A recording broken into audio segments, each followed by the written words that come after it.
제 수업 이어서 진행하도록 하겠습니다. 자, 저희가 이제 지난 첫 번째 시간에는 이제 자원봉사자 모집을 어떻게 할 건지, 그다음 선발, 그다음에 배치, 교육을 통해서 어떻게 하면 자원봉사 현장에 잘 적응할 수 있도록 할 것인지에 대한 것들을 공부를 했죠. 그 다음에 이제 두 번째 저희가 공부를 하고 있는 게 자원봉사 활동의 유지 관리에 관한 부분들입니다. 아까 이제 두 번째 시간에는 이제 여러분들과 함께 인정과 보상에 대해서 공부를 했고요. 자원봉사를 유지하고 관리한다라는 것들이 자원봉사 관리자의 주거된 업무 중에 하나라고 볼 수 있겠죠. 그러려고 그러면 자원봉사자분들이 지속적으로 참여할 수 있도록 모집된 자원봉사자분들을 지속적으로 참여할 수 있도록 유지하고 관리해야 되는 것들이 있는데 크게 네 가지로 볼 수 있을 것입니다. 아까 두 번째 시간에 공부하신 자원봉사자에 대한 인정과 보상에 관한 부분, 두 번째 갈등 관리에 대한 부분들입니다.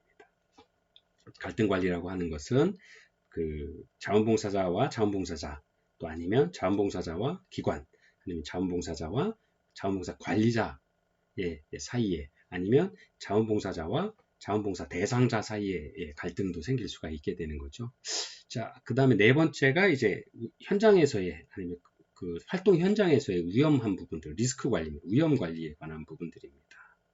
이러한 위험 요소들이 없도록 자원봉사자분들이 자원봉사 활동 기관에 자원봉사를 하고 계시는 동안에는 그 안정을 기관으로부터 확보받을 수 있어야 되는 거죠. 그래서 그런 위험 관리에 관한 부분, 마지막으로 네 번째가 슈퍼비전에 관한 부분, 지도 감독에 관한 부분들입니다.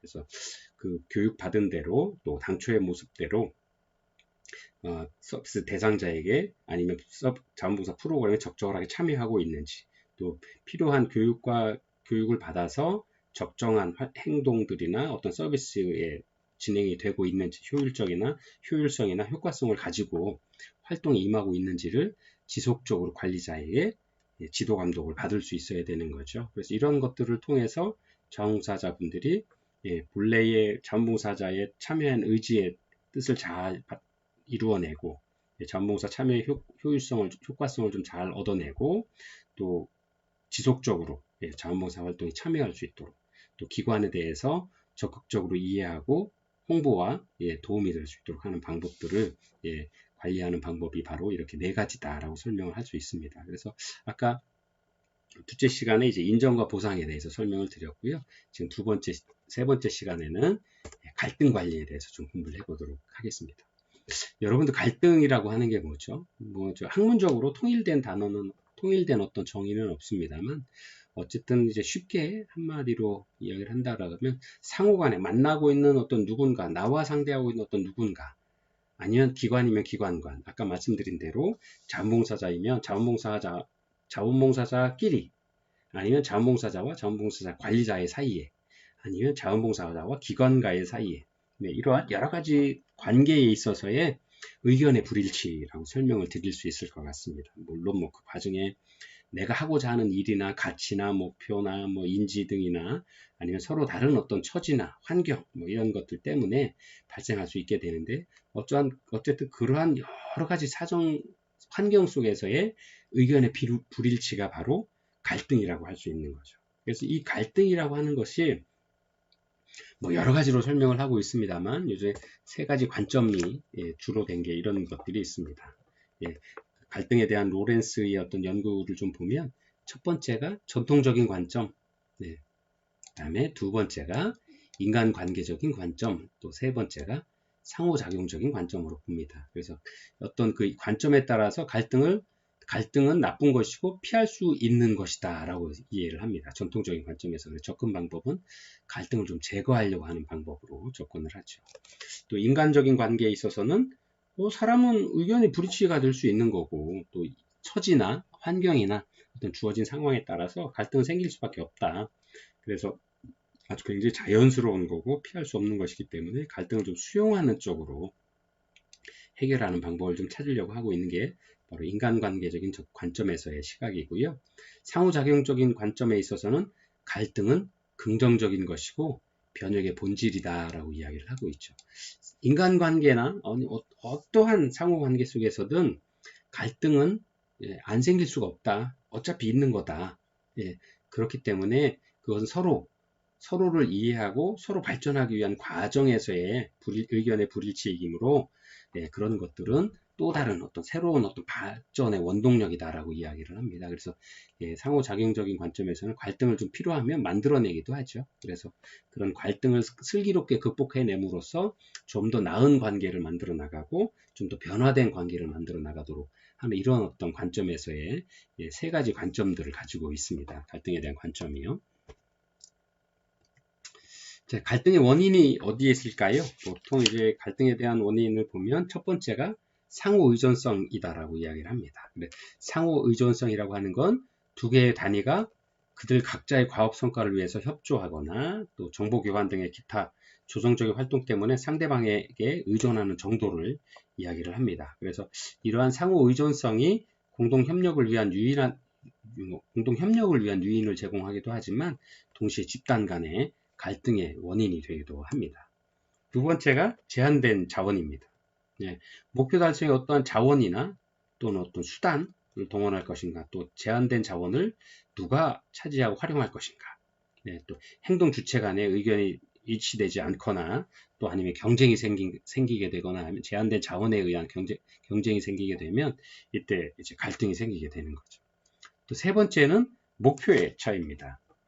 둘 이상의 행동 주체가 즉 상호 간에 서로 양립할 수 없는 목표들을 좀 설립하고 동시에 추구한다라고 그러면 승패가 갈릴 수밖에 없겠죠. 아니면 뭐 서로 최고가 되겠다라고 하면 어떤 그 최고가 되려고 하는 사람들이 모여서 갈등 양상이 생길 수밖에 없는 거죠. 그 다음에 네 번째가 지각의 차이입니다. 즉 퍼스펙션이라고 시각의 차이인 거죠. 시점의 관점의 차이. 지각의 차이를 가져오는 요인으로는 사람의 가치관, 아니면 경험, 안목, 뭐 지위, 역할, 목표 등이 다 다르기 때문에 시각이 달라질 수 있는 거죠. 다섯 번째가 지위 신분상의 불일치입니다. 또 지위 신분이 좀 다르다거나 지위가 다르다거나 또는 뭐 계층의 변화가 일어난다거나 할 때 상호간에 갈등이 생길 수가 있게 되죠. 예를 들어서 근속 연수나 우리 흔히 이야기하는 게 나이로 하죠. 한국 사회의 어떤 특징이 너 고향이 어디야? 학교 어디 나왔어?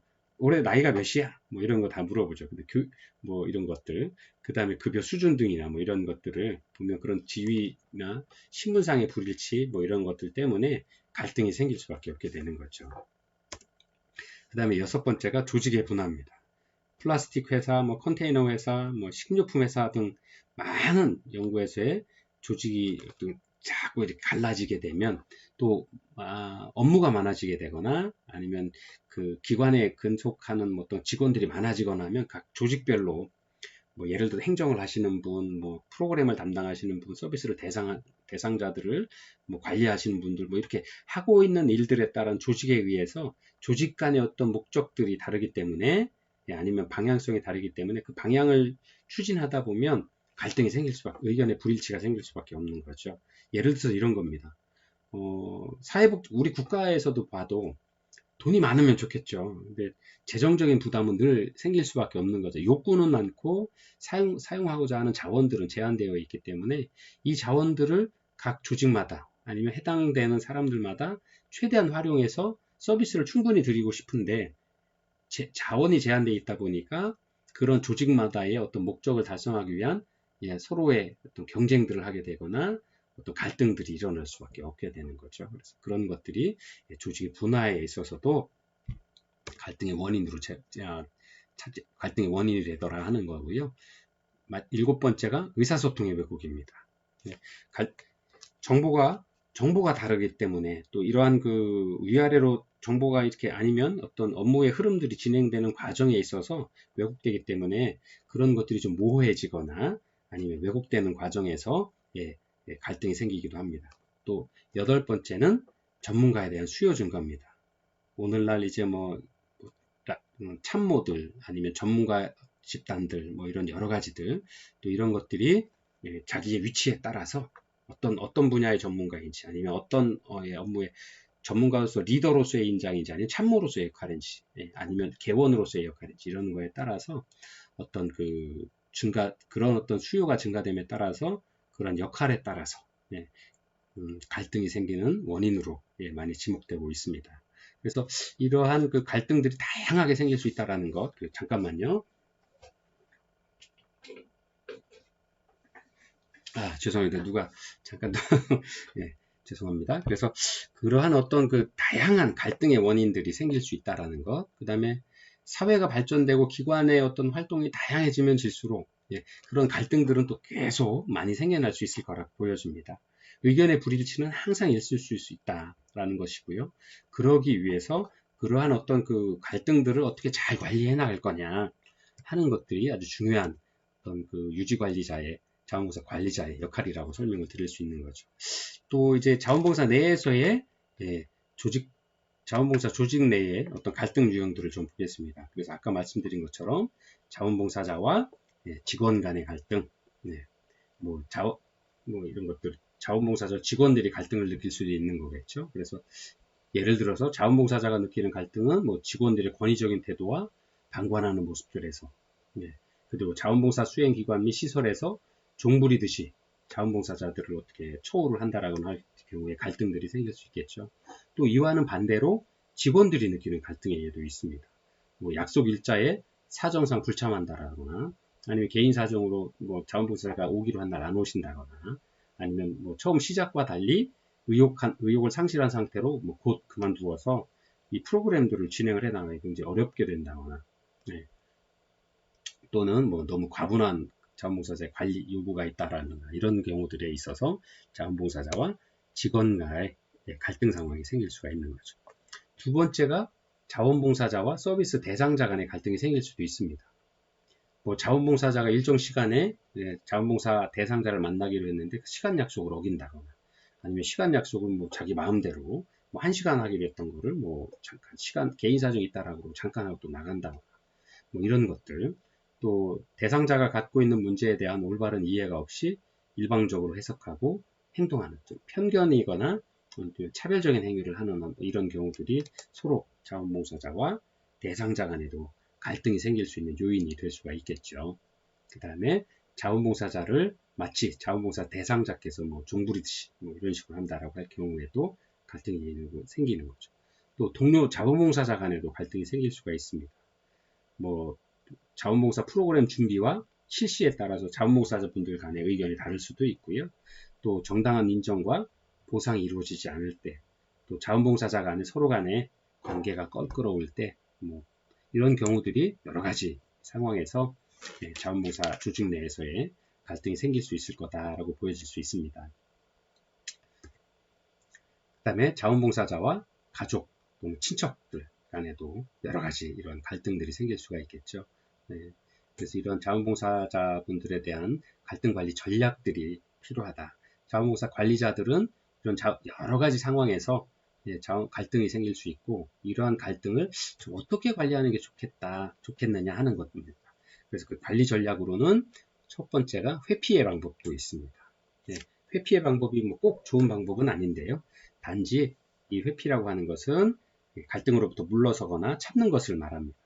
갈등이 대단하지 않을 때 또는 감정이 고조됨에 따라서 감정을 좀 가라앉힐 시간이 필요할 때 또는 단호한 조치를 통해서 해결이 더 큰 문제를 초래하게 될지도 모를 때 이럴 때 우리는 보통 회피의 전략들을 사용을 하게 되죠. 두 번째가 수능의 방법입니다. 수능은 이제 이렇게 적응해 나가는 거죠. 그래서 다른 사람의 필요나 관심을 자신의 것보다 중요시함으로써 조화로운 관계를 유지하는 것을 목표로 하는 방법이라고 이야기를 할 수 있습니다. 이것은 이제 갈등 상황에 있어서 문제가 개인에게 그다지 중요하지 않을 경우에 또는 나중에 있을 문제에 대해서 신뢰를 쌓기 위할 때 가장 바람직한 방법으로 우리가 보통 참고 이해하고 넘어갈게 하는 방법이 이제 수능이다라고 설명을 드릴 수 있고요. 세 번째가 경쟁입니다. 개인이 다른 사람의 희생을 통해서 자신의 필요를 충족시키는 경우에 이런 갈등 관리 전략을 사용을 하게 되죠. 그래서 경쟁은 받아들일 수 없는 해결안이 제시되거나 또는 결정에 대한 상대방의 반응이 영향력을 미치지 못하지만 중요한 사안에 대한 신속한 해결이 필요할 경우에 굉장히 효과적인 방법, 갈등 관리 전략이 될 수 있죠. 네 번째가 타협입니다. 서로 적당한 선에서 양보하거나 적당한 선에서 서로 타협을 하는 과정들, 모두에게 중요한 일부에 대한 요구를 포기한다거나 갈등 당사자 간에 동등한 힘을 가지고 있어서 서로 부딪히거나 갈등이 계속 유지가 되면 원만한 어떤 프로그램이나 자원봉사 관리 프로그램에 참여할 수 없을 때 우리는 보통 타협을 하게 되는 경우들이 많죠. 콜라보레이션 협력의 방법입니다. 자신과 상대방 모두에게 이득이 되는 방법이죠. 그래서 이렇게 상황에 따라서 아니면 어떤 그 대상이나 관계에 따라서 여러 회피를 한다거나 수능의 방법, 아니면 경쟁을 통해서, 아니면 타협이나 협력의 그 전략들을 통해서 이런 갈등 관리 전략들을 운영을 하고 있습니다.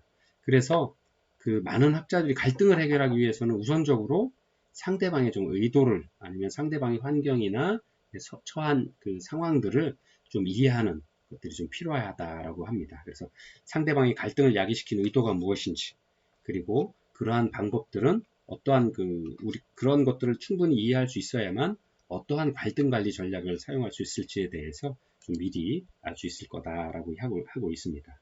그리고 이러한 방법에 있어서 어느 방법이 좋다, 뭐 회피의 방법이 좋다, 아니면 협력이 뭐 좋은 방법이라 무조건 다 협력해야 된다, 아니면 수능해야 된다, 경쟁해야 된다, 타협, 어느 방법이 좋다라고 딱 잘라서 이야기는 할 수 없다라고 할 수 있는 겁니다. 그래서 다양한 상황에서 필요하면 갈등 관리를 하기 위한 여러 가지 회피하기도 하고 수능하기도 하고 협력하기도 하고 이런 여러 가지 갈등 관리 방법에 있어서 사용을 하는 경우들이 많습니다. 그래서 각 그 전략마다 장단점이 존재하고 어떠한 대안이 가장 효과적인가는 갈등 상황에 따라서 좀 다 다르다. 이런 것들을 좀 이해를 할 수 있으면 좋겠습니다. 그 다음에 자원봉사 기관에서의 갈등 관리 전략을 좀 보면 보통 자원봉사자와 직원 간의 갈등 관리 또는 자원봉사자들 간의 갈등 관리의 방법, 또 자원봉사자와 자원봉사 대상자와의 갈등 관리 방법, 이런 것들은 저희가 이제 교재에 상세하게 좀 설명이 되어 있습니다. 그래서 여러분들이 좀 시간 나실 때 한번 쭉 읽어보시면 크게 어려운 부분들이 아니어서 쉽게 이해하실 수 있지 않을까 생각을 합니다. 그래서 이런 부분들을 좀 한번 봐주셨으면 좋겠습니다. 시간 나실 때 한번 봐주셨으면 좋겠고요. 이제 세 번째가 자원봉사 활동의 유지관리 차원에서의 위험관리의 방법입니다. 아까 다시 한번 설명을 드리면 자원봉사 관리자는 자원봉사 활동을 유지관리하기 위해서 첫 번째 자원봉사자들의 인정과 보상에 관한 문제, 두 번째 갈등에 관한 관리 문제, 세 번째가 위험관리에 대한 부분들입니다. 자, 위험관리라고 하는 것은 우리가 보통 예기치 못한 사고나 이런 상황이 발생했을 경우에 이러한 나타날 수 있는 어떤 부정적인 영향들을 최소화하기 위한 방법이 바로 위험관리다라고 이야기를 할 수 있을 것 같습니다. 그래서 위험관리다라고 하는 건 이렇게 세 가지로 구별을 해서 설명할 수 있을 것 같습니다. 첫 번째가 사고 발생의 가능성, 두 번째가 사고 그 자체, 또 세 번째가 사고 발생의 조건이나 사정, 상황이나 발생 환경들이 어떤지, 그래서 사고 발생 후에 냉철한 사고 판단을 통해서 사고를 해결해가는 과정들, 이런 것들을 충분히 그 매 단계마다 사고 발생의 가능성 단계, 사고에 대한 단계, 또 사고 발생의 어떤 환경에 대한 것들을 매 단계별로 위험을 좀 관리할 수 있는 방법들을 좀 구별해서 해야 되겠다라는 거고요. 두 번째가 이제 자원봉사자와 관련된 법적 책임 문제입니다. 첫 번째가 자원봉사자 개인의 법적 책임 문제가 있을 수 있겠죠. 뭐 자원봉사자도 뭐 형사적인 책임, 민사적 책임, 또 기관에 대한 어떤 의무 불이행 등의 법적 책임에 직면할 수 있습니다. 뭐 예를 들어 자원봉사자가 기관 내에서 뭐 절도를 한다거나 아니면 자원봉사 대상자를 폭행한다거나 아니면 여러 가지 문제가 생길 수 있겠죠. 그래서 이런 부분들이 생길 수도 있고요. 이런 것들 때문에 기관에 또는 자원봉사자에게도 여러 가지 위험한 상황들을 만들어낼 수가 있습니다. 그래서 이런 것들을 좀 충분히 사전에 관리할 수 있도록 하는 방법들이 좀 필요하고요. 두 번째가 자원봉사자에 대한 기관의 법적 책임이다라고 할 수 있습니다. 그래서 자원봉사 기관은 자원봉사자의 직무와 관련된 위험을 미리 제거하거나 또 아니면 자원봉사자에게 그 위험에 대해서 미리 인지하게 할 수 있도록 하고 위험을 미리 알려드리고 대비할 수 있도록 교육을 한다라거나 아니면 안전관리를 할 수 있는 어떤 그런 책임들을 다 해야 되는 거죠. 그래서 그런 부분들이 좀 필요할 수 있다라는 거고요.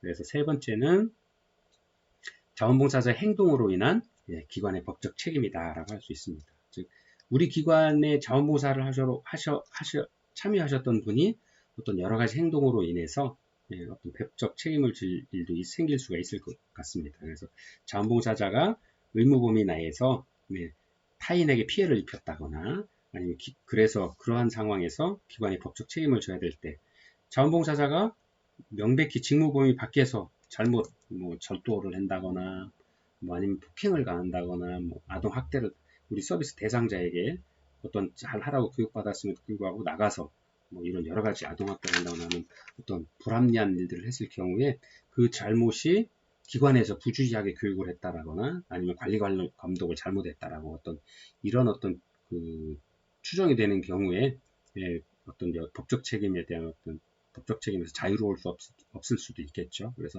이러한 부분들을 미리 좀 충분히 사전에 예지하고 관리할 수 있도록 하는 어떤 방법들을 좀 관리해 놓는 것이 좋겠다. 그래서 위험 관리에 대한 대책들을 좀 세워올 수 있어야 되겠다 하는 겁니다.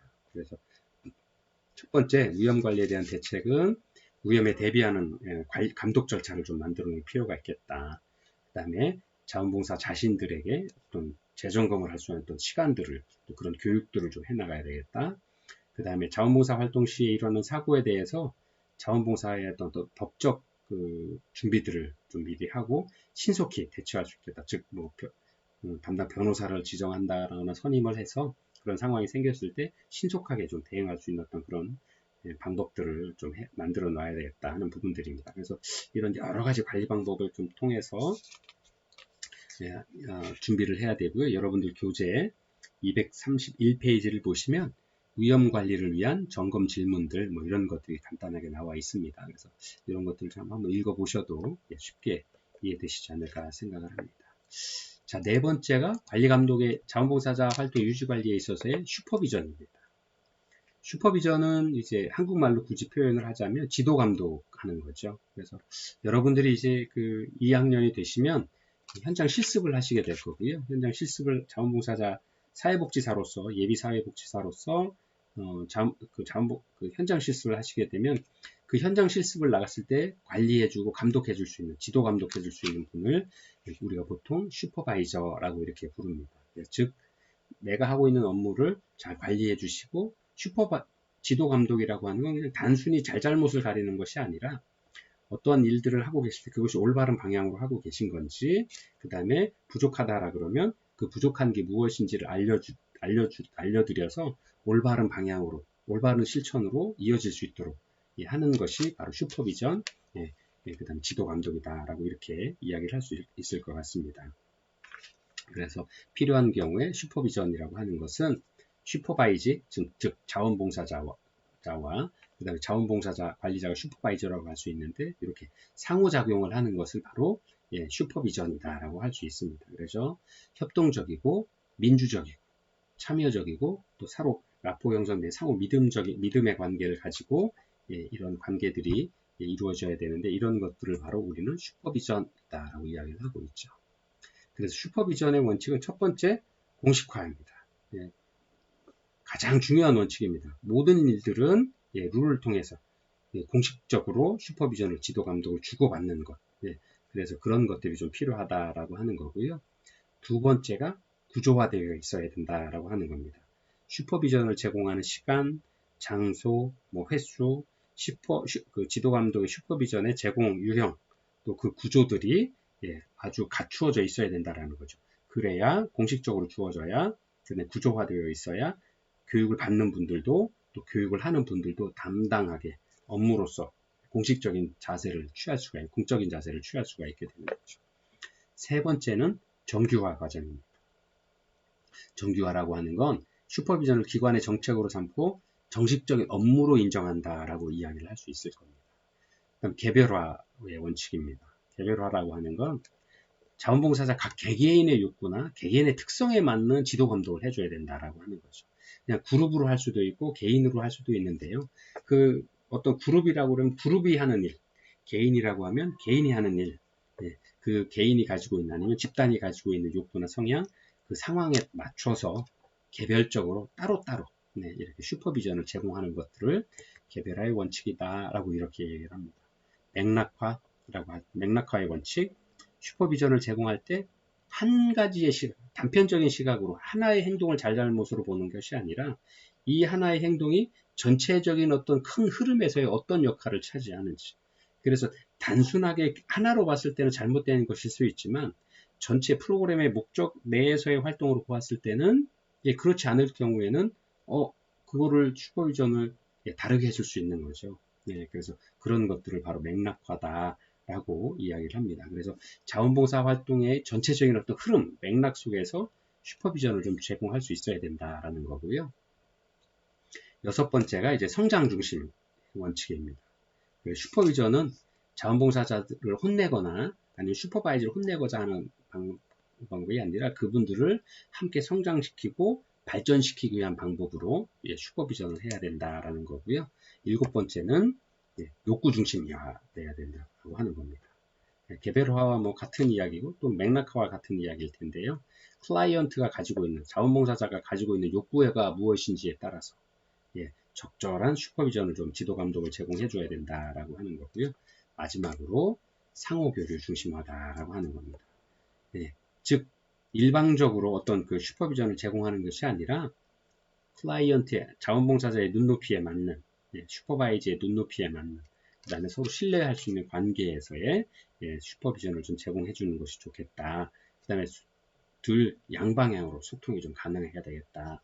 그래서 슈퍼바이저가 자원봉사자가 충분히 궁금하거나 뭐 이해가 안 되는 부분들은 슈퍼바이저에게 물어볼 수 있고 또 슈퍼바이저 선생님도 슈퍼바이저 자원봉사자에게 관리자도 자원봉사자에게 잘 이해를 하고 있는지 또 서로 긍정적이고 적극적으로 상호 교류를 촉진시키는 방법으로 슈퍼비전을 좀 해야 된다. 그것이 바로 슈퍼비전의 원칙이다라고 설명을 할 수 있겠습니다. 자, 슈퍼비전을 위한 지침, 여러분들 교재에 보시면, 여러분들 교재 한번 나와 있거든요. 233페이지에 잘 나와 있는데요. 한번 같이 읽어보시면 좋겠습니다. 그 다음에 마지막으로 자원봉사 활동 평가 및 사후 관리에 관한 부분들입니다. 어쨌든 이제 자원봉사자들을 모집하고 선발해서 배치하고 또 교육을 통해서 하고 그 다음에 아까 말씀드린 대로 자원봉사 관리자께서는 자원봉사 활동들이 지속적으로 유지될 수 있도록 인정과 보상을 통해서 갈등 관리를 통해서 아니면 우연 관리를 통해서 아니면 적정한 슈퍼비전을 통해서 자원봉사자분들이 훌륭한 자원봉사자로 오랫동안 자원봉사에 참여할 수 있도록 이렇게 유지 관리를 하게 되죠. 그 다음에 이러한 활동들이 전체적으로 제대로 되고 있는지, 그 다음에 우리 기관의 목적과 비전에 맞는지, 또 더 심하게 더 크게 본다라 그러면 우리나라의 법률이 있죠. 자원봉사관리 기본법. 자원봉사관리 기본법에 정해져 있는 그 틀 안에서, 법 테두리 안에서 활동을 하고 있는지까지도 평가하고 그 평가의 내용들을 이제 잘 관리하는, 사후 관리하는 이런 것들이 자원봉사 활동에 있어서 아주 중요한 부분이다라고 이야기를 할 수 있을 것 같습니다. 그래서 평가라고 하는 건 늘 과정평가도 있을 수 있고 총괄평가도 있을 수 있고 아니면 계획을 세울 때마다 프로그램을 할 때마다 여러 가지 방법으로 평가를 하게 됩니다. 그 다음에 평가가 끝난 후에 자원봉사 참여한 자원봉사자들의 만족도 조사도 할 수 있고 이것도 뭐 평가의 한 방법이 될 수 있죠. 그래서 이러한 자원봉사 활동을 효과적으로 평가하기 위해서 준수해야 될 원칙들을 이야기를 하고 있습니다. 첫 번째가 자원봉사자는 자신의 업무에 대해서 명확한 이해가 있어야 된다라고 하는 거죠. 기관 역시 또 똑같아야 되고요. 또 평가는 공정하게 이루어져야 되고 평가는 사람이 아닌 업무에 초점을 좀 맞춰서 해야 되겠다. 그다음 평가는 상호 협조적인 분위기에서 좀 이루어지면 더 좋을 것 같고요. 또 자원봉사자가 자신의 업무를 성공적으로 수행할 수 있도록 필요한 도구나 정보나 이 지원들이 적절하게 제공이 되어야 한다라는 거고요. 명백한 실수가 있을 때 즉각적인 수정이 이루어질 수 있도록 평가를 해야 된다라고 하는 겁니다. 그래서 이러한 또 원칙들을 잘 지켜서 평가를 좀 해 나가야 될 거고요. 또 이러한 평가의 어떤 부분들을 통해서 적절하게 지속적으로 사후 관리가 될 수 있도록 관리하는 것이 바로 자원봉사 관리자의 업무다라고 이야기를 할 수 있을 겁니다. 또 사후 관리에 있어서는 정기적으로 직원들하고 전화를 한다거나 면담을 통해서 안부를 묻고 또 활동에 어려운 점은 어떤 게 있는지 또 재교육이나 원래 회의를 통해서 집단으로 하게 되고 또 요즘 사회복지 현장에서는 사례관리 회의들을 통하거나 정기적인 어떤 사례관리 회의를 통해서 예, 사례들별로 예, 교육들을 평가를 하기도 하죠. 그 다음에 또 이러한 그 자원봉사자 모집하고 교육하고 그다음 인정과 보상의 방법들, 그다음 사후관리 또 이러한 과정들마다 기록들을 하게 되죠. 그 다음에 이 기록 후에는 그런 자료들을 보관하도록 되어 있습니다. 그래서 이런 일련의 과정들이 바로 예, 자원봉사 관리자가 자원봉사자를 어떻게 관리해야 되는 그 과정이다라고 예, 설명을 드리면서 오늘 수업을 모두 마치도록 하겠습니다. 건강하게 한 주 보내시고요. 다음 주에 다시 또 건강한 모습으로 여러분과 함께 수업 시간에 만나 뵙도록 하겠습니다. 예, 건강하십시오.